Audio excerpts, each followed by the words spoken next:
اعوذ باللہ من الشیطان الرجیم بسم اللہ الرحمن الرحیم اللہم صلی علی سیدنا و مولانا محمد وعلی آل سیدنا و مولانا محمد وبارک وسلم۔ مسائل اصول میں اس طائفہ یعنی گروہ کے اعتقاد کا بیان، صوفیہ کے نزدیک توحید اور اس کے اصول۔ جان لو اللہ تم پر رحم فرمائے، اس گروہ یعنی صوفیہ کرام کے بزرگوں نے توحید کے سلسلے میں اپنے موقف کے قواعد کو صحیح اصول پر استوار کیا ہے۔ انہوں نے اپنے عقائد کو بدعات سے محفوظ رکھا اور جو کچھ اسلاف اور اہل سنت سے پایا اس کے قریب تر ہے، یعنی ایسی توحید جس میں تمثیل یا تعطیل نہیں ہے۔ انہوں نے قدیم ہونے کے حق کو پہچانا اور جو عدم سے وجود میں آیا اس کے اوصاف کو بھی واضح کیا۔ اسی لیے سید الطائفہ حضرت جنید بغدادی رحمت اللہ تعالی علیہ نے فرمایا، توحید قدم کو حدث سے الگ ماننا ہے، توحید کے دلائل جاننا ضروری ہے۔ ان حضرات نے اصول عقائد کو واضح دلائل اور روشن شواہد کے ساتھ مضبوط کیا، جس طرح حضرت ابو محمد جریری رحمت اللہ تعالی علیہ نے فرمایا، جو شخص شواہد میں کسی شاہد یعنی دلیل کے ساتھ علم توحید سے واقفیت حاصل نہیں کرتا، اس کے قدم دھوکے کے باعث ضائع ہونے کے گڑھے میں پھسل جاتے ہیں۔ ان کا مقصد یہ ہے کہ جو شخص محض تقلید کی طرف مائل ہوتا ہے اور توحید کے دلائل میں غور و فکر نہیں کرتا، وہ نجات کے راستے سے ہٹ جاتا ہے اور وہ ہلاکت کے قید خانے میں چلا جاتا ہے۔ اور جو شخص ان کے الفاظ میں غور کرتا اور ان کے کلام میں سوچ بچار کرتا ہے، وہ ان تمام اقوال میں وہ جمع ہے یا متفرق اس بات کا یقین حاصل کر لیتا ہے کہ اس قوم نے تحقیق کی طرف ترقی کرنے میں کوئی کمی نہیں کی اور طلب کے سلسلے میں کوتاہی کے زینے پر قدم نہیں رکھا۔ ہم اس فصل میں مسائل اصول سے متعلق ان کے متفرق کلام کا خلاصہ ذکر کریں گے، پھر ہم بالترتیب ان باتوں کا ذکر کریں گے جن کی اعتقاد کے سلسلے میں ضرورت ہے، اور یہ بیان اختصار کے طریقے پر ہوگا انشاءاللہ۔ توحید کے بارے میں صوفیہ کے اقوال۔ حضرت ابو بکر شبلی رحمت اللہ تعالی علیہ فرماتے تھے، واحد وہ ہے جو حدود اور حروف سے بھی پہلے معروف تھا۔ حضرت شبلی رحمت اللہ تعالی علیہ کی طرف سے سری الفاظ میں بتایا گیا کہ قدیم ذات سبحانہ کی ذات کے لیے کوئی حد نہیں اور اس کا کلام حروف سے پاک ہے۔ حضرت رویم رحمت اللہ تعالی علیہ سے پوچھا گیا کہ اللہ تعالیٰ نے اپنی مخلوق پر سب سے پہلے کون سا فرض عائد کیا؟ فرمایا معرفت، کیونکہ ارشاد خداوندی ہے، وَمَا خَلَقْتُ الْجِنَّ وَالْإِنسَ إِلَّا لِيَعْبُدُونَ، اور میں نے جن اور آدمی اتنے ہی لیے بنائے ہیں کہ میری بندگی کریں۔ حضرت ابن عباس رضی اللہ تعالی عنہ فرماتے ہیں، إِلَّا لِيَعْرِفُونَ، مگر اس لیے پیدا کیا کہ وہ مجھے پہچان لیں۔ حضرت جنید بغدادی رحمت اللہ تعالی علیہ فرماتے ہیں، بندہ حکمت کے گروہوں میں سب سے پہلے اس چیز کا محتاج ہے کہ وہ مصنوع اپنے ثانی کو ممتاز کر کے پہچانے، اور محدث جس کو پیدا کیا گیا جان لے کہ اس کو کس طرح پیدا کیا گیا، تاکہ وہ خالق اور مخلوق کی صفات میں امتیاز کر سکے، اور قدیم اور محدث کی صفات کو پہچان لے، وہ اس کے حکم کے سامنے جھک جائے اور اس کی عبادت کے وجوب کا اعتراف کرے، کیونکہ جو شخص اپنے مالک کو نہیں پہچانتا وہ اس بات کا اعتراف نہیں کر سکتا کہ ملکیت کا مستحق کون ہے۔ حضرت ابو طیب مراغی رحمت اللہ تعالی علیہ فرماتے ہیں کہ عقل کا کام رہنمائی کرنا، حکمت کا کام اشارہ کرنا اور گواہی دینا معرفت ہے۔ بس عقل دلالت کرتی ہے، حکمت اشارہ کرتی ہے اور معرفت گواہی دیتی ہے کہ عبادات کا خالص اور صاف ہونا توحید کے اخلاص اور صفائی سے حاصل ہوتا ہے۔ حضرت جنید بغدادی رحمت اللہ تعالی علیہ سے توحید کے بارے میں پوچھا گیا تو انہوں نے فرمایا، اس واحد ذات کو کمال احدیت کے ساتھ ایک ماننا یہ ہے کہ وہ ایسا واحد ہے جس کی کوئی اولاد نہیں اور نہ وہ کسی سے پیدا ہوا، یعنی اس کی ضد، شریک، مشابہ کی نفی کی جائے کہ اس کو کسی سے تشبیہ نہ دی جائے، نہ اس کی کوئی کیفیت ہے، نہ صورت اور نہ ہی مثال۔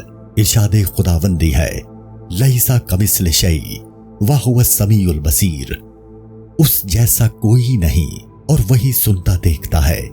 حضرت ابو بکر ظاہر بازی رحمت اللہ تعالی علیہ سے معرفت کے بارے میں پوچھا گیا تو انہوں نے فرمایا، معرفت ایک اسم ہے، اس کا معنی یہ ہے کہ دل میں ایسی تعظیم پائی جائے جو تمہیں تعطیل اور تشبیہ سے روک رکھے۔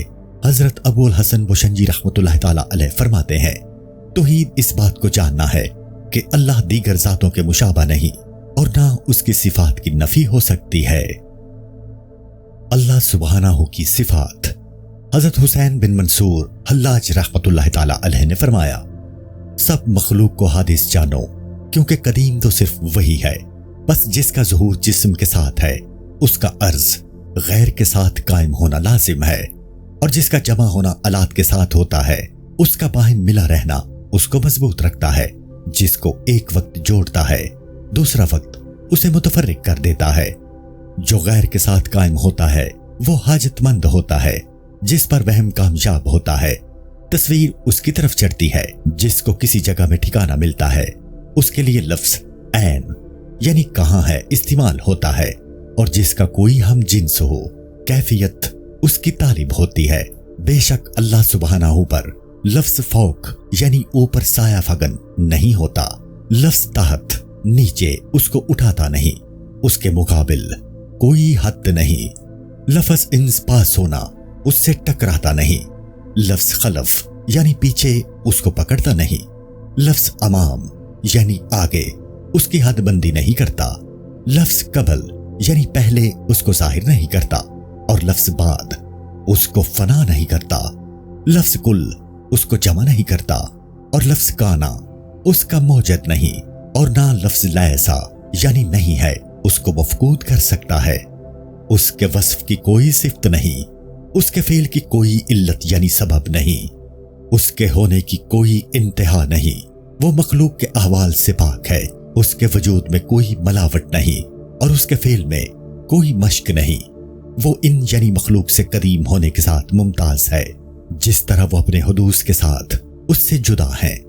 اگر تم کہو کہ وہ کب سے ہے تو اس کا وجود وقت سے پہلے ہے، اگر تم اسے ہوا یعنی وہ کہو تو ہا اور واؤ اس کے پیدا کردہ ہیں، اگر تم کہو اینا وہ کہاں ہے تو اس کا وجود مکان سے بھی پہلے ہے، پس حروف اس کی نشانیاں ہیں اور اس کا وجود اس کا اثبات ہے، اور اس کی معرفت اس کی توحید ہے، اور اس کی توحید اس کا اپنی مخلوق سے ممتاز ہونا ہے۔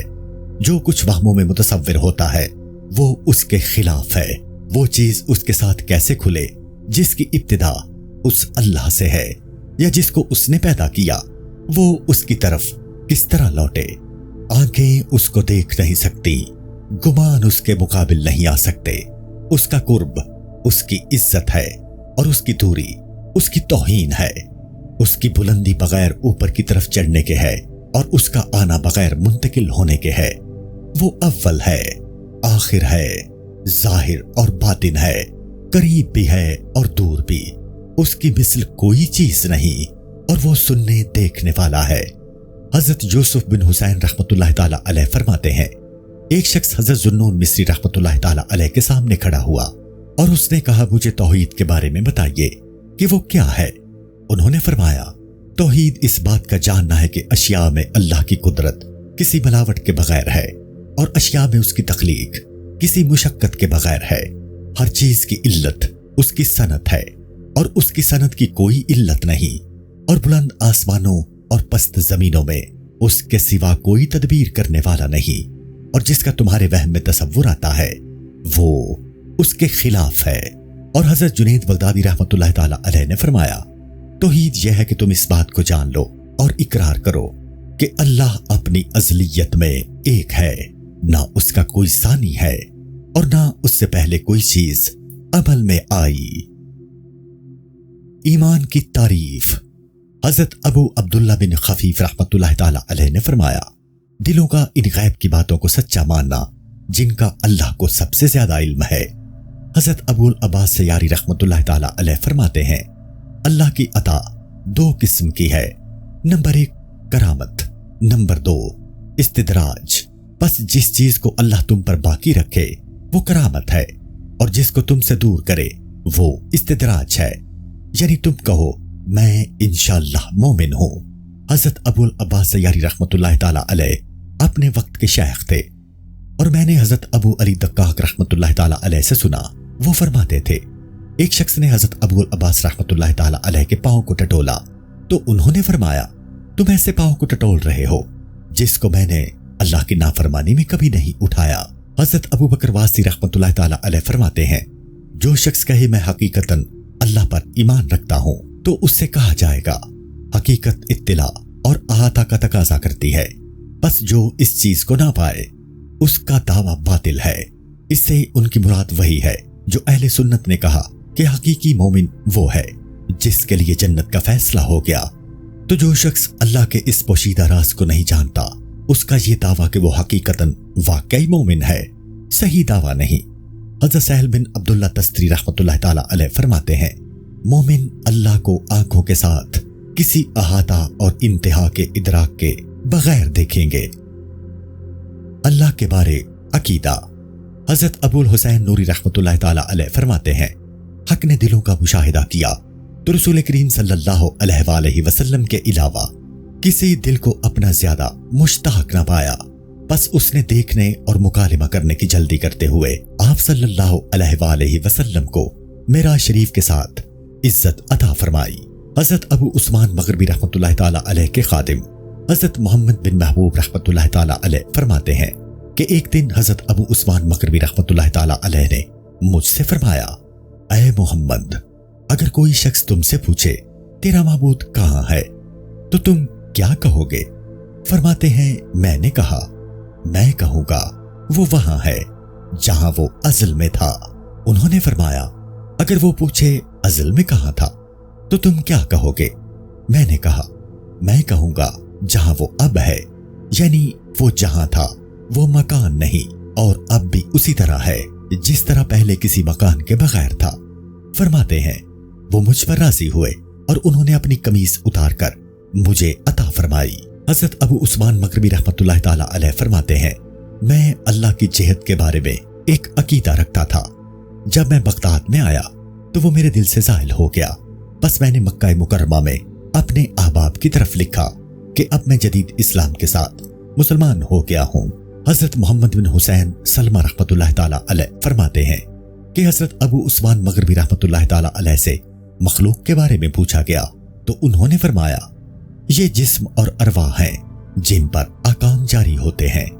حضرت واسطی رحمۃ اللہ تعالی علیہ فرماتے ہیں جب ارواح اور جسم اللہ کے ساتھ قائم ہیں اور اسی کے ساتھ ظاہر ہیں اپنی ذاتوں کے ساتھ نہیں تو خیالات اور حرکات بھی اللہ کے ساتھ قائم ہیں اپنی ذاتوں کے ساتھ نہیں، کیونکہ حرکات اور خیالات جسموں اور روحوں کی فرع ہیں۔ انہوں نے اپنے اس کلام میں وضاحت کر دی کہ بندوں کے افعال و اعمال اللہ کی مخلوق ہیں، اور جس طرح جواہر کا خالق صرف اللہ ہے اسی طرح اعراض کا خالق بھی اللہ ہے۔ حضرت ابو سعید خراز رحمۃ اللہ تعالی علیہ فرماتے ہیں کہ جو شخص یہ خیال کرے کہ وہ محنت کر کے مطلوب تک پہنچے گا تو وہ تمنا کرنے والا ہے، اور جس کا خیال ہو کہ وہ محنت کے بغیر مطلوب تک رسائی حاصل کرے گا وہ بھی تمنا کرتا ہے۔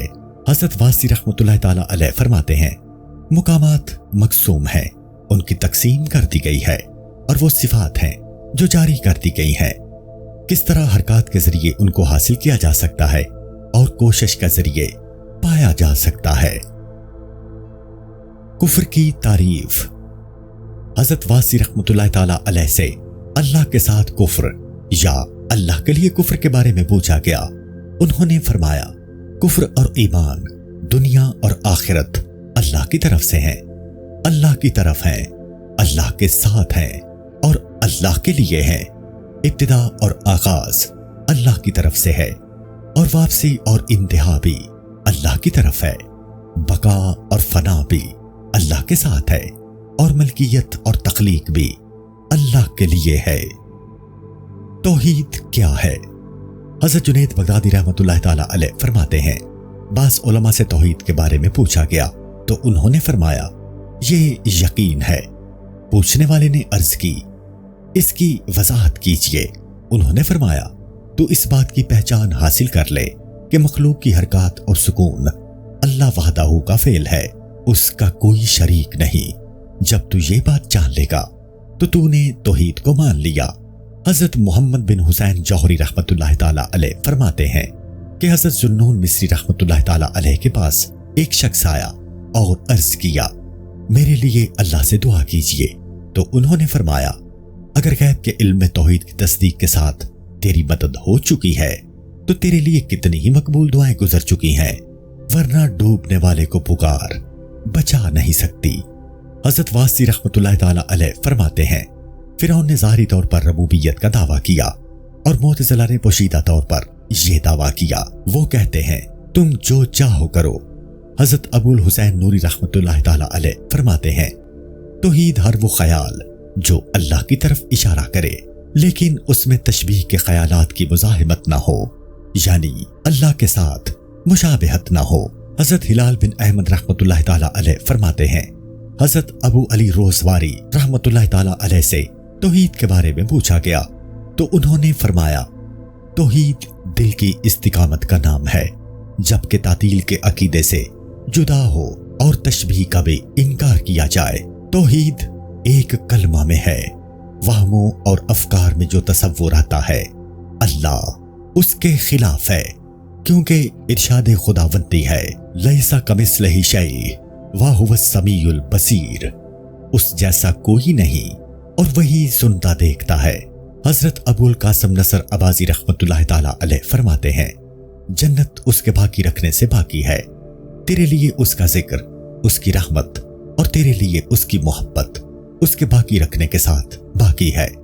تو ان دونوں میں فرق ہے، ایک یہ کہ اس کے باقی رہنے کے ساتھ باقی ہو اور دوسری اس کے باقی رکھنے سے باقی ہو۔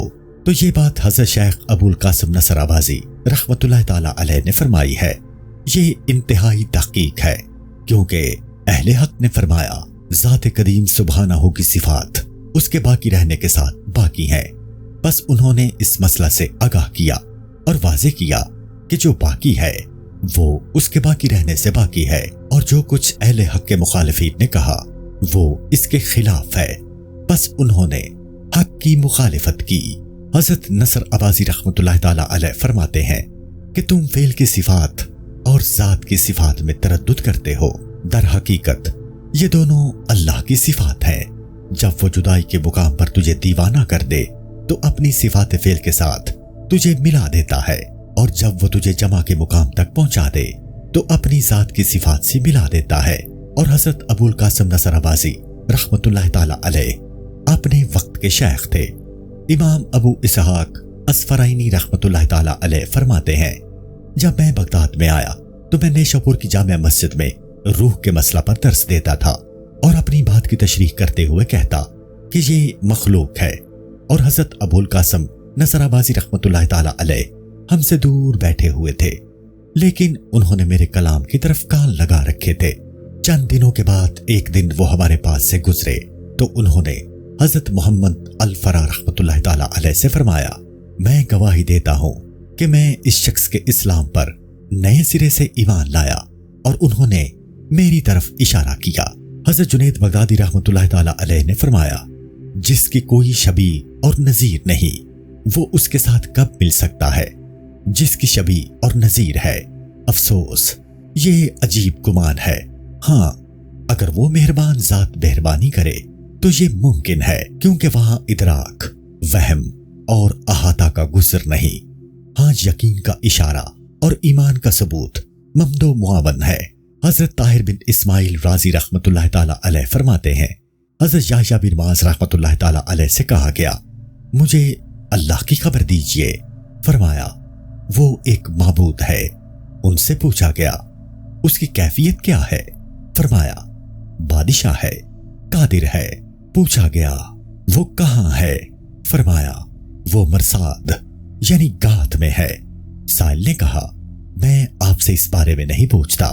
انہوں نے فرمایا اس کے علاوہ مخلوق کی صفات ہیں، جہاں تک اس کی صفت کا تعلق ہے تو میں تمہیں اس کے بارے میں بتا چکا ہوں۔ حضرت ابو علی روزباری رحمت اللہ تعالی علیہ فرماتے ہیں کوئی وہم کرنے والا اپنی جہالت کی وجہ سے جو وہم کرتا ہے کہ یہ اس طرح ہے تو عقل اس کے خلاف پر دلالت کرتی ہے۔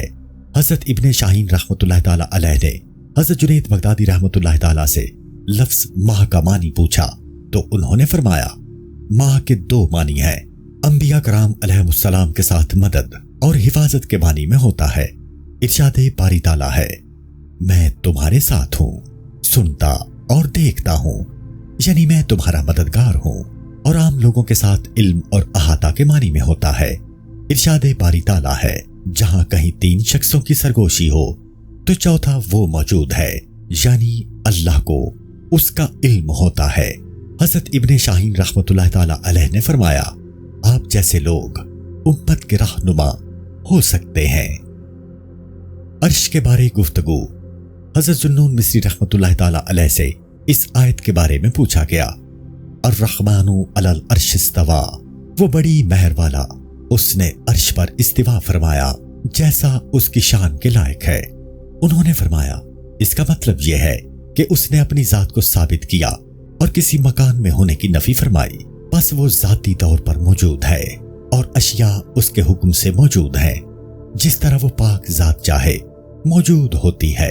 اور حضرت شبلی رحمت اللہ تعالیٰ علیہ سے اس آیت کے بارے میں پوچھا گیا تو انہوں نے فرمایا، رحمان ہمیشہ سے ہے اور عرش کو پیدا کیا گیا اور عرش رحمان کے ساتھ ٹھہرا ہوا ہے۔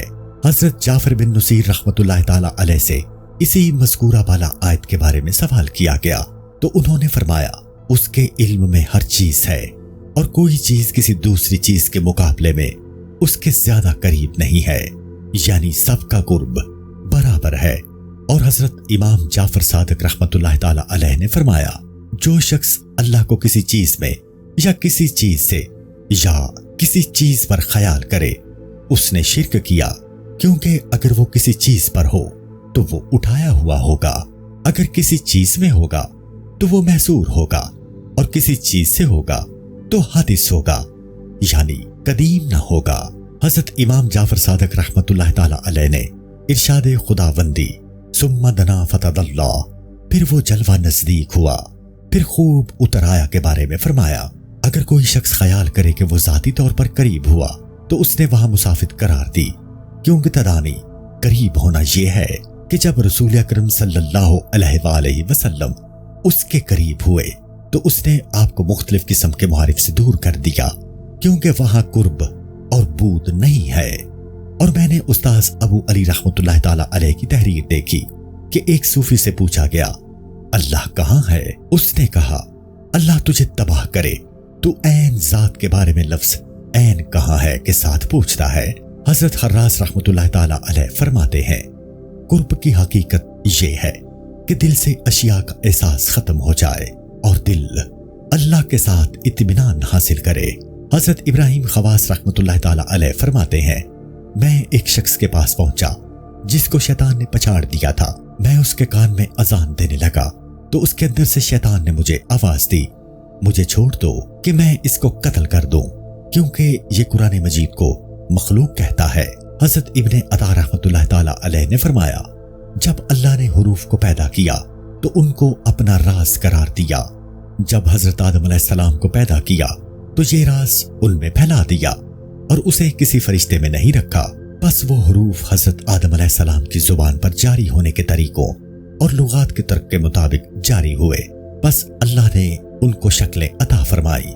تو حضرت ابن عطا رحمت اللہ تعالیٰ علیہ نے واضح کیا کہ حروف مخلوق ہیں۔ حضرت سہل بن عبداللہ رحمت اللہ تعالیٰ علیہ نے فرمایا، حروف فعل کی زبان ہے، ذات کی زبان نہیں، کیونکہ یہ مفعول کے اندر فعل کا نتیجہ ہے۔ انہوں نے فرمایا، یہ اس بات کی وضاحت ہے کہ حروف مخلوق ہیں۔ حضرت جنید بغدادی رحمت اللہ تعالیٰ علیہ نے شامیوں کے مسائل کے جواب میں فرمایا، توکل دل کا عمل ہے، توحید دل کا قول ہے، اور فرمایا یہ اصولیوں کا قول ہے کہ بے شک کلام وہ معنی ہے جو امر نہیں خبر اور طلب خبر کے مفہوم سے دل کے ساتھ قائم ہے۔ حضرت جنید بغدادی رحمت اللہ تعالیٰ علیہ نے شامیوں کے جواب میں ہی فرمایا، ذاتی علم غیب صرف حق تعالیٰ کو حاصل ہے، بس وہ جو ہو چکا اور جو ہوگا اور جو نہیں ہوگا اور یہ کہ جو ہوگا وہ کیسے ہوگا، سب باتوں کا علم رکھتا ہے۔ حضرت حسین بن منصور رحمت اللہ تعالیٰ علیہ فرماتے ہیں، جو شخص توحید کی حقیقت کو پہچان جائے اس سے لیما کیوں اور کیفا کیسے ختم ہو جاتا ہے، یعنی وہ سوال نہیں کرتا۔ حضرت جنید بغدادی رحمت اللہ تعالیٰ علیہ نے فرمایا، سب سے زیادہ معزز اور اعلیٰ مجلس میدان توحید میں غور و فکر کے ساتھ بیٹھنا ہے۔ حضرت واسطی رحمت اللہ تعالی علیہ فرماتے ہیں، اللہ نے روح سے زیادہ عزت والی کوئی چیز پیدا نہیں کی۔ انہوں نے واضح فرمایا کہ روح مخلوق ہے۔ حضرت استاذ امام زین الاسلام ابو القاسم رحمت اللہ تعالی علیہ فرماتے ہیں، یہ حکایات اس بات پر دلالت کرتی ہیں کہ مشائخ صوفیہ کے عقائد مسائل اصول میں اہل حق کے اقوال کے موافق ہیں۔ ہم نے اسی مقدار پر اکتفا کیا کہ کہیں اختصار کی حد سے نکل نہ جائیں۔ السلام علیکم۔